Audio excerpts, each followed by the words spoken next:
Every single week, we get comments asking the same thing. Altmill versus Shapeoko. Well, today, we're giving the people what they want. I've owned both, I've worked with both, and today's video, I'll be breaking down which machine is right for you. This video is not sponsored, and honestly, it's probably gonna piss both companies off. But I'm making this video for you guys, not for them. Let's go. So the machines we're gonna be reviewing today, the first one is by Carbide 3D. That's gonna be the Shapeoko 5 Pro. It's gonna be the 4x4 version. And on this side is going to be the Altmill by CNC Labs. It is also the 4x4 version, and it's the original model, not the MK 2.5, I believe is the newer model of it. But same horse, right? So the first criteria we're gonna judge these machines on is assembly. Now, I don't put too much weight onto this because you should only have to do it one time, and in my opinion, assembly sucks across the board. And most of these prosumer type CNCs, you have to assemble, so you're gonna go through that suck. And personally, I don't like assembling anything. I just want it to click go, and I want it to run. With the Altmill, it comes with legs. So that is a huge kicker for me because I didn't feel like building a table. Now, what it does not come with are these T-slots and the spoil board and stuff like that. So you have to mount your waste board to it, your spoil board, and your T-slots. Whereas the Shapeoko 5 Pro does not come with legs, but the way the frame bolts together I thought was actually really, really cool. So I can actually take this, and I've done a video actually putting this on the ground and cutting something with it. So this table that it's sitting on, I actually cut with this Shapeoko sitting on the ground. Because when the frame is done, you can pick up the whole entire machine like this because it's aluminum extruded frame and everything just kind of bolts together. So I do think that is pretty cool about it. It comes with the T-slots, comes with the spoil board, so you don't have to worry about buying MDF. It just doesn't come with legs. So which one gets the advantage here? It's kind of up to you. It's a tie. The next criteria I judge these machines on is customer service. Now, it has nothing to do with the machine, but everything to do with whenever you're running it and something breaks, and it inevitably will, or something goes wrong and an error code flashes, you gotta be able to call somebody or email somebody and get some kind of a feedback. Now, both of these companies have support groups like Facebook pages and forums and stuff like that, so they're good there, but I'm kind of old-fashioned still. I like to pick up the phone, call somebody. I know for a fact I can get on the phone with Carbide 3D and they will help you out, send you emails really quickly. I've dealt with them, they're great. Altmill, CNC Labs, they're really good too. You can get on the phone, call somebody. They're gonna send you a few emails first and then do a phone call. So if there's a slight, ever so slight edge, I would give to this, to the Shapeoko. But honestly, both of these companies have great customer service. And in my opinion, the customer service has to be good for these two companies to be at the top of the game and at the top of this hobby CNC realm. So I give them both a thumbs up, but possibly, if anything, a slight edge to the Shapeoko. But once again, they are both phenomenal customer service. So as we get to this next criteria, I did say the video is not sponsored. So if you do want to support the channel in any way, check out CSE Workshop or check out the links in the descriptions. That's the best way to support it because I'm not taking sponsorships. Y'all guys are the reason I'm making this. So help me out, use those links. So that brings us to the third criteria, and that's going to be rigidity and build quality. Now, if just by basically looking at these machines, you will probably notice the Altmill does look more rigid. But just to give you some specs on the machines, right, they both have an extruded aluminum gantry right here. They both have these linear rails with the ball screw. This mounting plate on the Z bracket almost looks identical to the one on the Altmill. More or less, it's similarly the same, right? You have bigger aluminum extrusion wide gantry. You have the rails, you have the ball screw, mounting plate. Everything's just a little bit bigger and a little bit stiffer on the Altmill. So this is a quick rigidity test that I like to do. And it doesn't matter if this CNC is made with 3/4 inch plated steel, does not matter. So what matters to me is how much that bit kind of moves around. And so as I'm running this, if this bit is popping, it's not going to cut as good regardless of how cool it looks. Right here, this is what I'm about to do. Ready? and I'm moving it. See how much that bit is moving? On this one, I'm about to do the exact same test that I just did the Shapeoko. Same pressure, guys. I'm not doing anything tricky here. See that movement? It's very, very little. And it's not because I put more or less pressure. It's not because the Z brackets are different heights. It's because this machine is, by definition, more rigid, more rugged, and just built more hardcore. So rigidity and build quality are gonna go to the Altmill hand over fist. That brings me to the next thing, and that's going to be ease of use. So now you have the machine, you've unpacked it, you know this one's more rigid, cool, but how easy is it to work the computer interface? And this is something that I regard as very important, because if you don't know how to click go, you're never gonna click go, right? So this one runs off of G-Sender, the Altmill does, and it's a pretty user-friendly interface. I really enjoy working with it. You have all your Z's, you have your X0, Y0, Z0. You can move it right here. You can quickly change speeds just by doing this. And so this interface, to me, is awesome. What Carbide 3D has is called Carbide Motion, and all of their CNCs run off of this. It's their own proprietary software, just like G-Sender is Altmill's proprietary software. It's going to be, and I want to say it's a lot more user-friendly. There's a lot less stuff you can click, so there's a lot less things you can mess up, right? It doesn't get as technical, as fancy. There's not a whole bunch of stuff you can code into it. So here is how it works, right? You move left, right. You can go fast, slow. You can move to different positions. You want to jog your machine, you want to run it. Very basic, but in a good way. And so this is where, to me, the CNCs are not necessarily in a head-to-head competition. They're more of like apples to oranges, right? This one and the user interface with Carbide Motion is by far more beginner-friendly. You can do less things on it, but much more beginner-friendly, much more easy to understand what the heck's going on. And in my opinion, this software does not let you break a bit. It is very hard to break a bit on purpose with this whole setup, and I'll explain a little bit of that more later, but much more beginner-friendly. On this software with G-Sender, much more robust.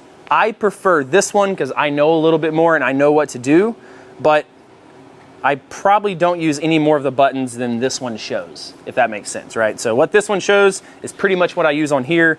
I just like how it's all on one screen, and this one you have to go to multiple different screens. Is this a make or break? No, I think they're actually both pretty good. But I will give the edge to the Altmill for my preference, but for beginners, if I was just now starting them off, I would give the edge to the Carbide Motion because it's so simple and it makes you not be confused whenever you're first getting the machine and running it. Comment below if you're on Team Shapeoko or if you're on Team Altmill, so the audience and the viewers kind of know where everybody stands. That brings me to the next criteria, which is going to be the performance and speed of these machines. If I tell this machine and this machine to each go 60 inches a minute, guess what they're going to do? They're each going to go 60 inches a minute. Okay, so the speed test is not necessarily how fast they are, it's more about how fast can they accelerate. This machine has a max speed of, I think, 200 inches a minute. This machine, the max speed is 590 inches a minute. And to me, that makes sense because the machine is more rigid. It has bigger motors on it as well, comparatively to this Shapeoko 5 Pro right here. The motors are just smaller, and probably because it's slightly less rigid machine, which makes total sense. So what we're gonna be doing, instead of putting a straight flute bit in there and having it go 60 inches a minute and cut out a square, that's not gonna prove anything. They're relatively gonna finish at the same time because it's the same speed. We're gonna put a V bit in there and we're going to do a V carve because what matters on a speed test is the acceleration and the deceleration. And so a V bit, it accelerates and decelerates very quickly. And so we're gonna run both of these machines at 60 inches a minute and 60 on the plunge rate and see which one goes faster. Now, before I run them, I think it's very important to note because everybody wants to see like, oh my gosh, let's make this machine run against this machine and see which one's faster because the faster one's better. I don't subscribe to that, but you probably should subscribe to Cutting It Close if you have not, and give us a like.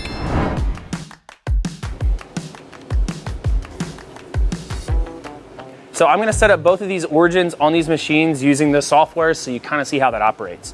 Now, I will say with the Shapeoko, you have to have your own computer. They do not supply one, you have to have your own one. And on the Altmill, I bought this as an extra add-on. It costs a little bit more, but it's a computer attached to your machine, so you don't have to have it. Now, you can run Mac on a Shapeoko. If that's important to you, you can do that. So I'm just gonna jog this around and jog it down to my tiny X that y'all cannot see, but I can. Now I'm gonna start going down a little slower, so I'm gonna mess with that increment.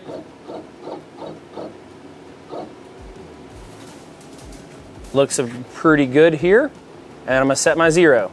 Set 0, X0, Y0, and whenever I hit this Z0, it's going to come and touch off the tool onto this touchpad right here, which I believe comes standard. So I'm gonna hit that Z0, and it's gonna come and touch off.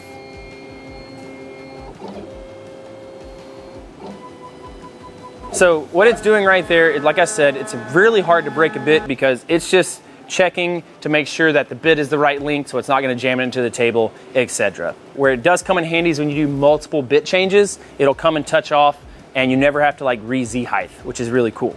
So on this one now, I jog it like this on this little touchpad.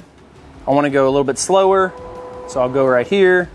And to me, this computer and this system is a little bit more fast, I guess. If I was to touch like this X Plus really fast, it's gonna read it just as fast as I'm poking it. So now I wanna set my Z0, boom, right there. So another thing I like about G-Sender is how easy it is to adjust how much it moves incrementally or continuously. And so I have the 3 different speeds right here, but I can also move this little setting right here up and down wherever I want, and that's going to adjust how fast it moves. So now I have my X, Y, and Z0 set. All I have to do is go X, Y, Z. Now, if you accidentally do something bad, higher likelihood of breaking a bit on this machine over this machine. So what we're gonna do is we're gonna put a 60-degree V-bit in both of these machines, run them at 60 inches a minute, which is a very common feed rate for engravings, and do a 60 inch per minute plunge rate.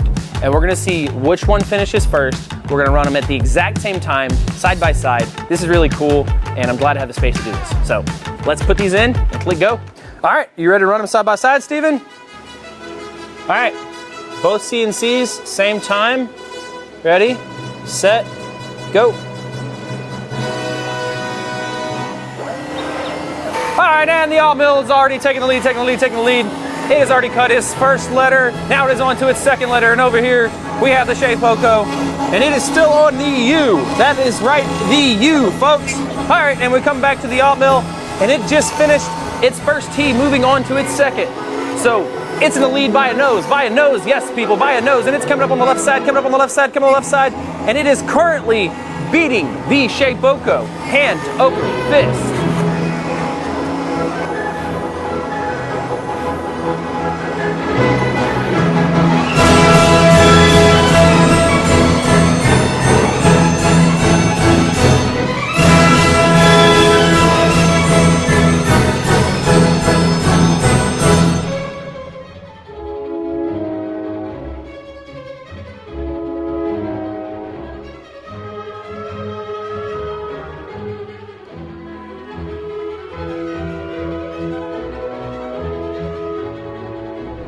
All right, so we just got done with the speed test. The Altmill took 2 minutes and 55 seconds, and the Shapeoko took about 30 seconds longer, or about 16% longer. Those numbers come with some asterisks and apostrophes, so let me explain why.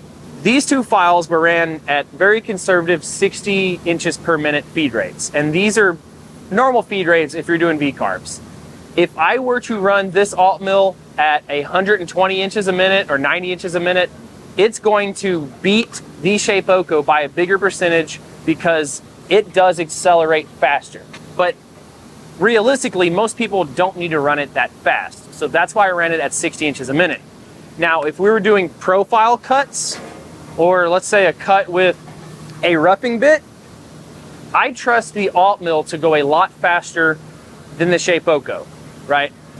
The Shapeoko's max speed is at 200 inches a minute, and I do have that 65 millimeter spindle on there, and I believe it's like 1.2 kilowatt. And on the Altmill, I have a 80 millimeter 1.5 kilowatt spindle. So it's a pretty even basis, but just from my experience, I trust this machine to run faster way over the Shapeoko. Most people don't like to run any bits over 100 inches a minute.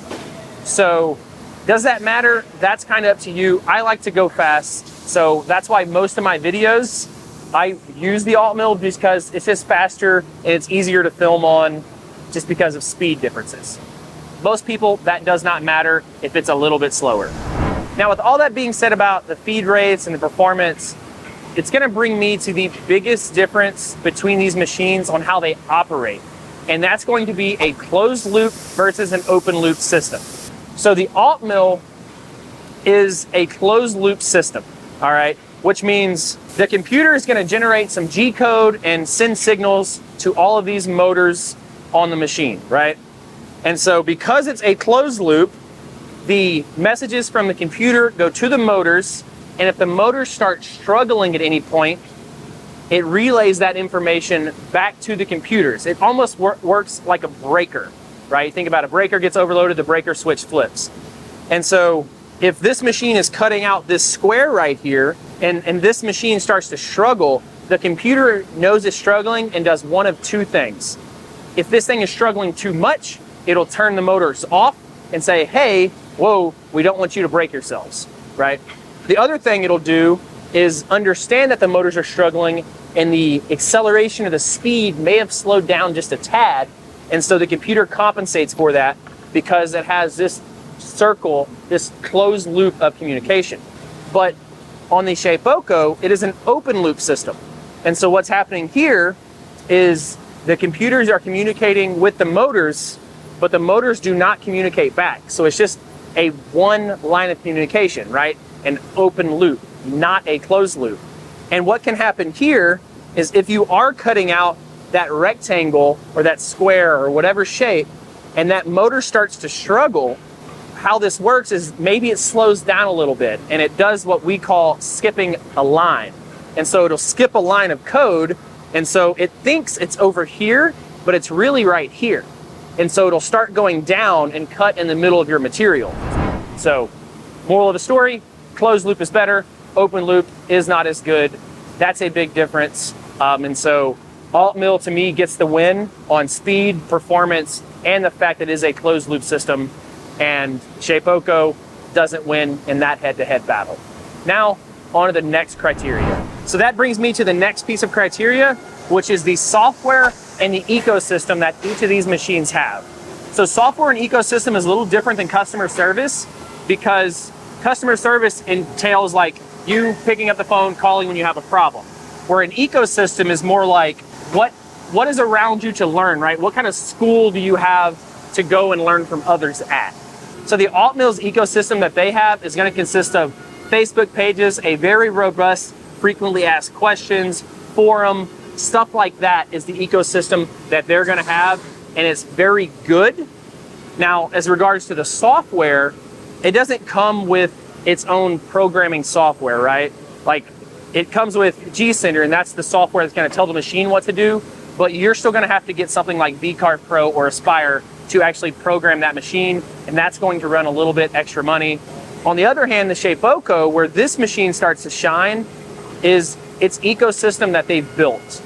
And so when you get the machine, you actually get a free programming software called Carbide Create, and it's free. It comes with the machine, and I'm not going to say it's the most robust, amazing thing in the world, but if you want to do engravings or cut circles and squares, it's going to do everything you need it to do there.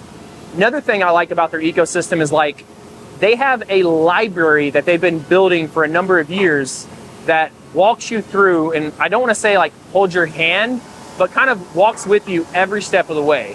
And so a lot of times instead of calling customer service, you can just go on there and they show you, I mean, it's just an extensive library. Whereas the Altmill, they're assuming you know a couple things. They're assuming you have a little bit of an engineering background, right? Or an engineering mind. And so theirs is a little bit more technical, not as robust with a giant library full of knowledge. So with that being said, Shapeoko wins on the ecosystem and the software because you get free software with it. Not super robust, but free.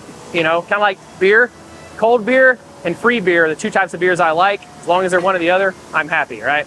And then the Altmill, once again, has everything a person would need. It has all the Facebook pages, the forums, but I give the win to the Shapeoko on the ecosystem and the software.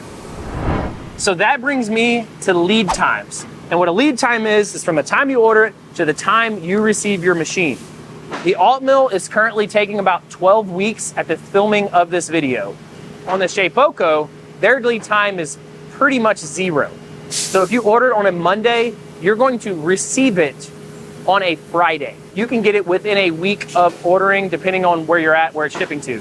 But a lot of times they'll ship it out within 48 hours. So the Shapeoko dominates on lead time. So if you want it quick, the Shapeoko is obviously going to win that because Altmill's lead time is 12 weeks.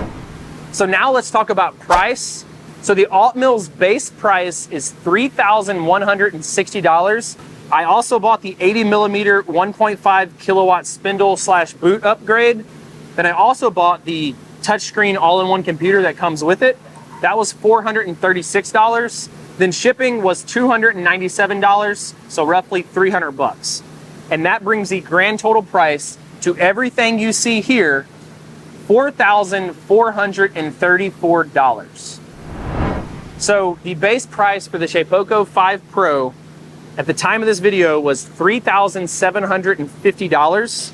And I also got the 1.2 kilowatt spindle upgrade, which was $750, which is that 65 millimeter spindle. The shipping is free for the continental US, which brings the grand total to $4,500 for everything you see here. Just understand you do have to supply the table. They do not supply that. But you do get a free software that you can download and start using to run your machine, which I think is a huge boost.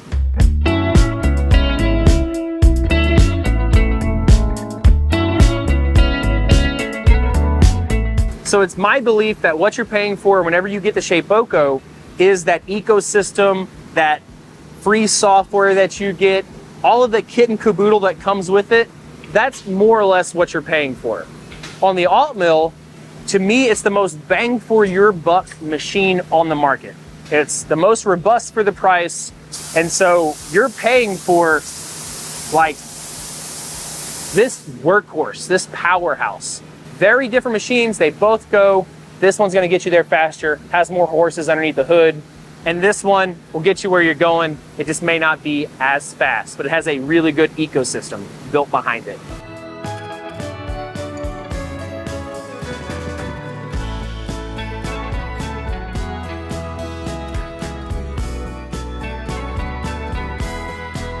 So now, who are each of these machines for? And I'll give you my final verdict.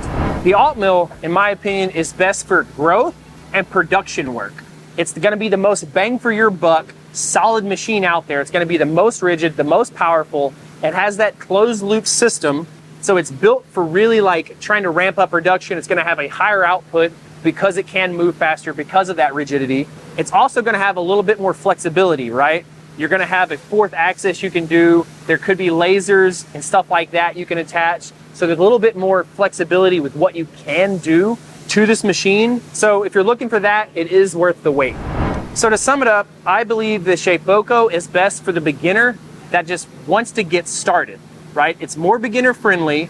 It has a stronger community and ecosystem. It's easier to learn. You're gonna have more of that guided support, faster lead times so you get it quicker, and it's going to be great for hobby use and those small side projects if you have a little bit of time on your hands. So who is the winner between these two machines? Well, it depends who it's for. So you may be saying, Ryan, that was a very political answer. So let me give you my unbiased, unfiltered, brutally honest opinion. And I can do this because this channel, once again, is not sponsored. The only way we make money is if you go to CSE Workshop and purchase some of our stuff, or use the links in the descriptions and let us know that we sent you.